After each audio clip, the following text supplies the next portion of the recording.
초기에는 거의 시작이 뻣뻣한 것부터 시작하세요. 관절이 뻣뻣하고 움직이지 않고 이렇게 가만히 있다가 한두 시간만 있다가 움직이려면 뭐 이런 거 같은 거. 초기에 가벼운 통증 정도는 만 해도 회복되는 데 도움이 많이 됩니다.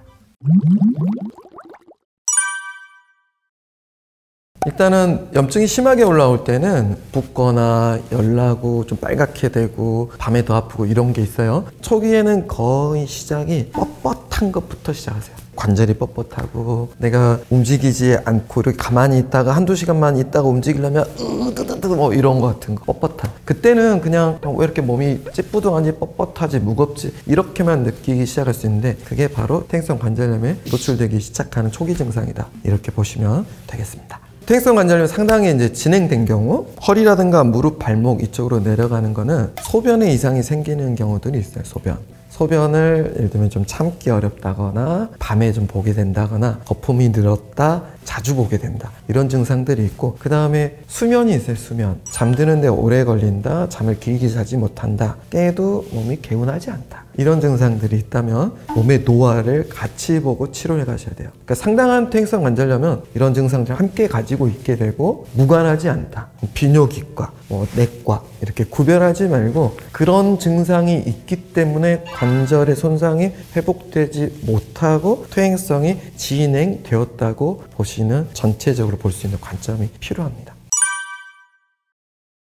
때리면은 처음에 제가 말씀드렸죠? 관절에 주로 첫 번째 나빠지기 시작한 거 뻣뻣함부터 시작된다고. 때려주면은 혈액이 공급되는 효과가 있어요. 우리가 음식도 너무 줄이면 안 되고 잘 드셔서 혈액을 만들 재료가 생기고 그다음에 그 재료를 때리는 걸 통해서 더 잘 가는 효과가 있거든요. 그렇게 해서 손상된 부위를 회복하는 효과가 있습니다. 그래서 초기에 가벼운 통증 정도는 때리기만 해도 없어지는 분들이 이미 댓글로 증언을 다 해주셨죠. 강도는 환자분들마다 좀 어려우세요. 아까 말씀드린 것처럼 가만히 있어도 욱신거리거나 붓는다 이 정도는 더 자극하지는 마시고요. 그게 아니라면 자주 때리시면 됩니다. 그리고 버틸 만한 정도만 때리시는 게 안전하세요. 너무 무리해서 과하게 하는 거는 추천드리지 않습니다.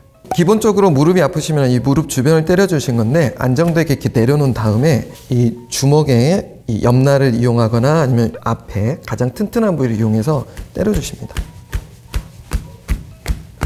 그냥 막 때립니다.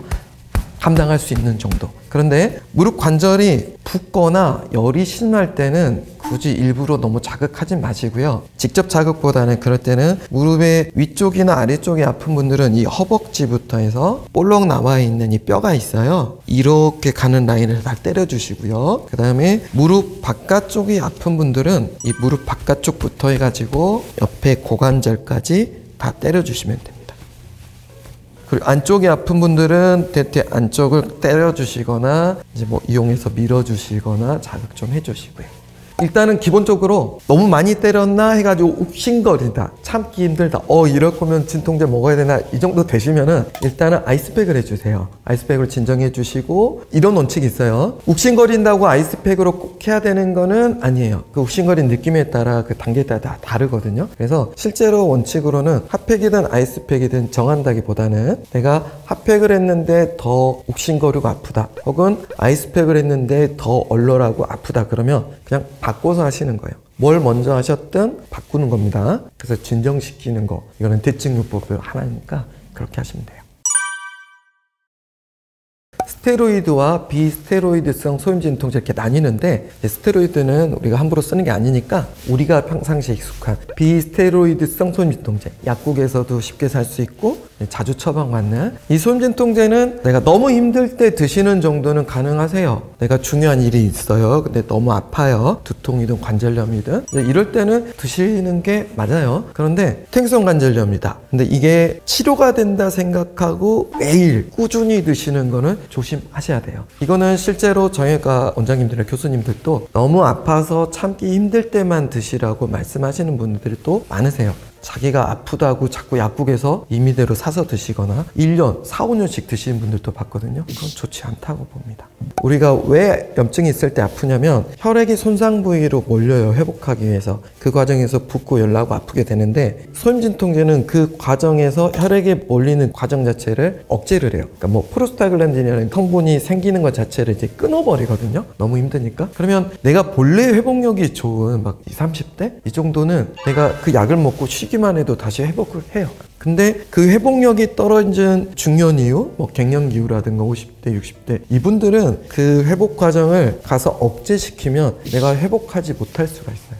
염증 반응 뒤에 회복 반응이 반드시 따라오거든요. 근데 그 회복 과정을 자꾸 끊어버리면은 회복이 더뎌질 수 있어요.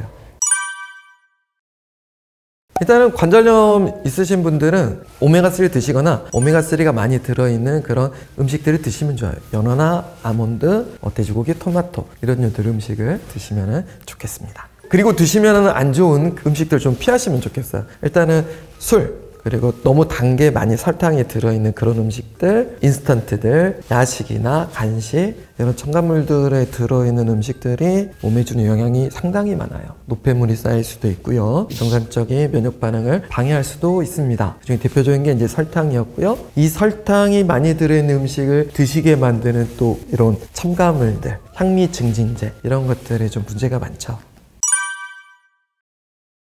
일단은 움직이지 않는 습관이 나쁘시고요. 특별히 운동이 아니더라도 조금 움직여주는, 자주 걸어주시는 이런 습관들 좋고, 열정적으로 사시더라도 수면 시간은 자기한테 맞는 정도 좀 확보하시는 게 좋아요.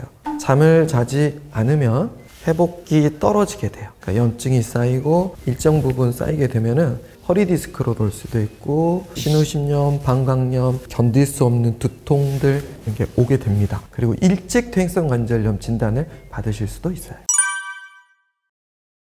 바른 자세는 자꾸 바꾸는 자세예요. 제일 나쁜 자세가 고정된 자세입니다. 바른 자세 하려고 이렇게 잡고 있는 게 나쁘고요. 자꾸 바꿔주는 게 좋아요. 한 자세로 오래 있지 마세요. 관절염 환자분들은 이미 가만히 있는 동안 뻣뻣해지세요. 그게 다른 간이나 신장의 기능이 떨어진 부분도 있는데 기본적으로 심장이라고 보시면 돼요. 그래서 오랫동안 가만히 있게 되면은 약한 분들은 아침에 특히 일어나서 이제 뻣뻣해지게 되고 이렇게 가만히 한두 시간만 있어도 움직이려면 굳어 있게 돼요. 그분들은 평상시에 심장이 어떻게 하면 뛸 수 있을까? 그러니까 내 관절이 감당할 수 있는 범위 내에서 심장을 자꾸 뛰게 하는 운동을 자꾸 아이디어를 내서 개발하시는 게 중요해요. 그렇게 하셔야 관절염 예방할 수 있습니다. 퇴행성 관절염 환자분들을 보면은 내 아픈 관절만 보고 있어요. 퇴행성 관절염 자체는 내 전신의 기능이 떨어져 가는 것과 관계가 있습니다. 그렇게 해서 누적된 만성염증 때문이기 때문에 이 염증에 대한 이해, 특히 만성염증에 대한 이해를 가지고 내 몸의 회복력을 어떻게 하면 다시 살려낼까? 여기에 좀 관심을 가지면 좋으세요. 이 질환에 대한 관점을 조금 넓혀서 보시면은 수술 이외에도 수술을 기다리는 그런 방법 말고 내 몸을 그 전에 이미 회복할 수 있는 그런 방법들이 눈에 잘 보이게 될 거예요.